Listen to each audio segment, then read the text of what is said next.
হত্যাকাণ্ড ছিল তার বিচারের যে রায়টি এসেছে সেটা একদিকে যেমন আমাদের সবাইকে মর্মাহত করেছে, আশাভঙ্গ হয়েছে, এবং একই সাথে বাংলাদেশের ভারতের সম্পর্কের যে অগ্রগতি সেই সম্পর্কেও আমাদের একটু চিন্তাশীল করে তুলছে। দেখুন, ফেলানি কিভাবে মারা গেছে এটা আমরা সকলেই জানি। সে ফিরছিল, বাবা পার হয়েছে, সে পার হতে পারেনি, গুলিবিদ্ধ হয়ে মারা গেছে, সোয়েটারে আটকে গেছিল তার কাঁটাতারে। তার সেই কাঁটাতারে ঝুলে থাকা ছবি আমাদের সকলের হৃদয়কে নাড়া দিয়েছে। এখন বিচারের যে প্রথম উদ্যোগটা হলো সেটা অনেককে আমাদের একটু উৎসাহিত করেছিল, এবং অভ্যন্তরীণ তদন্তে সেই সিপাহীকে দোষী সাব্যস্ত করেই পরবর্তীতে বিচারের কাজ শুরু হয়। সেই বিচারে তাকে নির্দোষ করা হয়েছে। যে প্রশ্নটা এখানে আসবে সেটা হলো যে যদি কেউ অবৈধ প্রবেশ করেও থাকে বা অবৈধভাবে চলাফেরা করে থাকে, আন্তর্জাতিক মানদণ্ডে একটা কথা প্রচলিত আছে, সেটা হলো প্রয়োজনের অতিরিক্ত বল প্রয়োগ করা হয় কিনা। আপনি যদি কাউকে প্রয়োজনের অতিরিক্ত বল প্রয়োগ করেন, তাহলে আপনি যেই দোষের জন্য আপনি বল প্রয়োগ করছেন সেটাও কিন্তু আপনার কাছে গ্রহণযোগ্য হয় না। এখন ধরুন, দূরের থেকেই হোক কাছের থেকেই হোক, আমি অত বিস্তারিত অত বলতে পারবো না, কিন্তু যদি গুলি করা হয় তাহলে সে তো জানতো যে দেখছে যে একটি শিশু বা বাচ্চা একটি তুলনামূলকভাবে, এবং সবচেয়ে বড় কথা তার কাছে এমন কোন অস্ত্র বা কিছু নেই যেটা দিয়ে সে তাকে প্রতি উত্তর দিতে পারে। এটি হলো প্রয়োজনের অতিরিক্ত বল প্রয়োগের বিষয়। এখানে এটা আপনার আইনের বিষয়, এটা এরকম ভাবে দাঁড়াবে। এবং পৃথিবীতে অনেক দেশে কিন্তু এরকম বেড়া আছে দেশের ভিতরে, কিন্তু সেই ক্ষেত্রে এই বল প্রয়োগ হলে তাহলে এই মেক্সিকোর সাথে মার্কিন যুক্তরাষ্ট্রের এই যে অবৈধ লোকজন আসা যাওয়া করে বিনা দলিলে, তাদের অনেকেই হয়তো আরো অনেক বেশি মারা যেত, অন্যান্য দেশে হতো। সে তো এই জিনিসটা রয়েছে।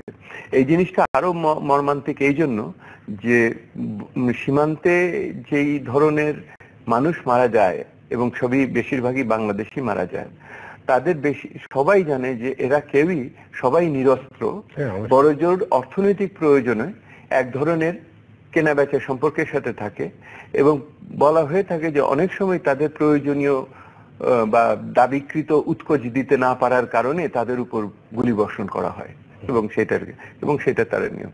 তো এইখানে একটি কি শৃঙ্খলা আনার ব্যাপারে বারবার কথা হয়েছে, সেটা আসেনি। রাবার বুলেট ব্যবহারের কথা হয়েছে, যৌথ টহলের কথা হয়েছে, সেগুলি কোনো কিছু, এবং অন্যান্য সময় আমরা এটা আশ্বাস শুনেছি, এটা কোনোভাবে এগোয়নি। এখন প্রশ্ন হলো যে এই বিচার কি এখানেই শেষ হয়ে যাবে কি, নাকি এটার আর কোনো পুনর্বিবেচনা, আপিল, আন্তর্জাতিক ব্যবস্থাপনায় অন্য কিছু করার সুযোগ আছে কিনা, এটা এখন আমাদের ভালো করে ভেবে দেখতে হবে। আপনি উল্লেখ করেছেন সরকার এখনো কোনো মতামত দেয়নি। সরকার এটা রাষ্ট্রের নাগরিককে রক্ষা করার জন্য পরবর্তী পদক্ষেপ নেবে কিনা আমরা অপেক্ষা করব। আজকে হয়তো শুক্রবার গেছে, ছুটির দিন ছিল, হয়তো সরকার এখনো কথা বলতে পারেনি। রোববার নাগাদ আমরা অবশ্যই অপেক্ষা করব যে এটার ব্যাপারে কি হয়। আমি শুধু আরেকটা কথা বলে এখানে শেষ করছি, সেটা হলো বাংলাদেশ ভারত সম্পর্কের ক্ষেত্রে যে কতগুলি ঘটনা আমাদের মনে দাগ কেটে থাকে, এবং যেটাতে আমাদের প্রচুর উৎসাহ মাঝে মধ্যে বাধাগ্রস্ত হয়, তার ভিতরে এই ফেলানির ঘটনা একটা হবে। আর অন্যান্য ঘটনা যেটা আছে, তিস্তার পানির ব্যাপারে রয়েছে, আমাদের ট্রানজিটের ব্যাপারে রয়েছে, এবং আপনি লক্ষ্য করে দেখুন নীরবে ট্রানজিট বিভিন্ন সময় হচ্ছে। এটার ব্যাপারে সরকারের কোনো ঘোষিত নীতি আমরা সেরকম ভাবে দেখছি না, এবং প্রথম দিকে কাঠামো গড়ে তোলার জন্য যে আলোচনা যেটুকু ছিল সেগুলো কিন্তু নিঃশেষ হয়ে গেছে। সেহেতু সামগ্রিকভাবে ভারত বাংলাদেশের সম্পর্কের যে নবজীবন আমরা প্রথমে সরকারের কাছ থেকে লক্ষ্য করেছিলাম, সেই নবজীবন এখন দেখুন সীমান্ত এই যে আমাদের সীমান্ত চুক্তির ব্যাপার দিয়েও শেষ হলো না, এটা দিয়েও হলো না, আমাদের তিস্তা দিয়েও হলো না, ইত্যাদি।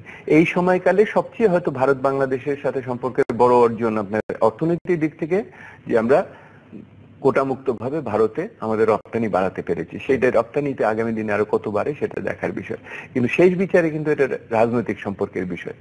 এটাতে যে সংবেদনশীলতা আছে, এটা যদি সরকারের পক্ষ থেকে আমাদের রাষ্ট্রের নাগরিকদের রক্ষার ব্যাপারে যদি আরেকটু শক্তিশালী ভূমিকা না আসে, তাহলে আমার মনে হয় অনেকেই হতাশ হবে এটার জন্য। এবং মধ্যমেয়াদে বাংলাদেশ ভারতের সম্পর্কে যে বিকাশটা আমাদের দরকার, উন্নয়ন, অর্থনীতির জন্য, নিরাপত্তার জন্য, সেটা অন্য জায়গায় যেন মান না খেয়ে যায়। ধন্যবাদ।